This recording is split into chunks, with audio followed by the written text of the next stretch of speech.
The following presentation of the Montyman's Meditorials is brought to you by Kurt and Debbie Palmer, Roger McDermott and KHLT Recovery Broadcasting. To subscribe to this as well as any of our shows, visit our website at take12radio.com. And now, here's the Montyman with this week's meditorial.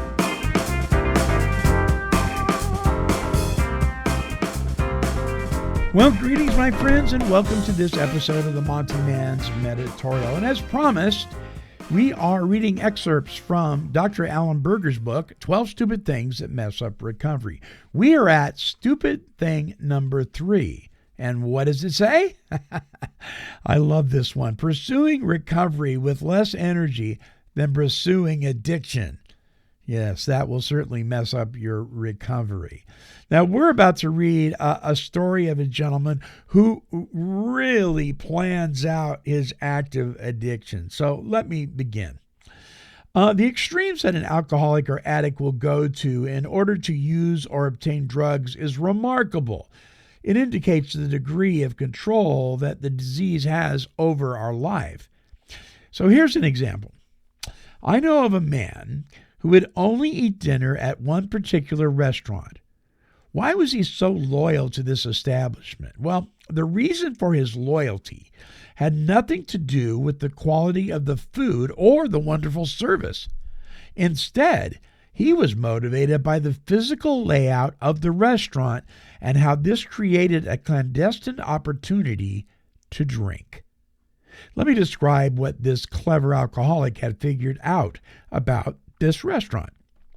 You see, the restroom was located at the other end of the dining room, which meant that he would have to leave the dining section, turn around a corner, and pass in front of the bar before he could access the restroom. His routine was as follows.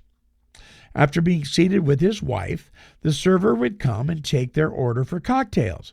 He would order a double scotch and water. Shortly after the server left the table, he would excuse himself to go to the restroom. On his way to the restroom, he would stop at the bar, order a double scotch on the rocks, and drink it rather quickly. After finishing his cocktail, he would proceed to the restroom. After taking care of his business in the restroom, he would sometimes stop at the bar for one more quick drink before returning to his table.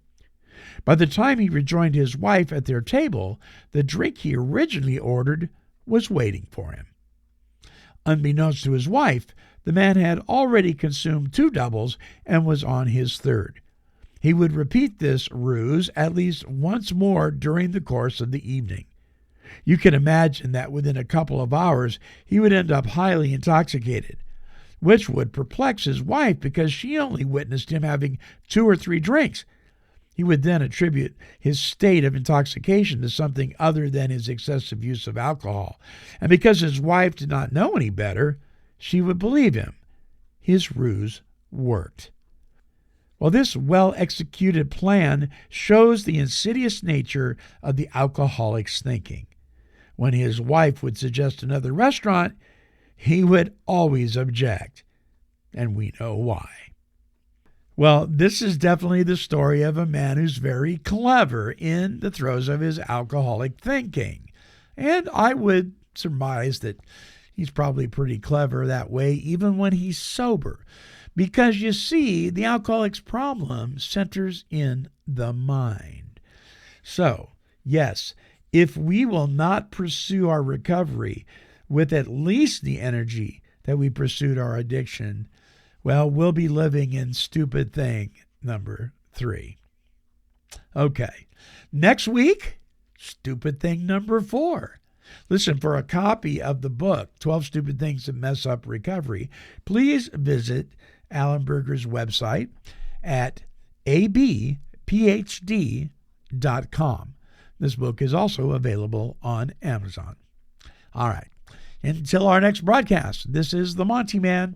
And as always, I am wishing God's perfect serenity for you.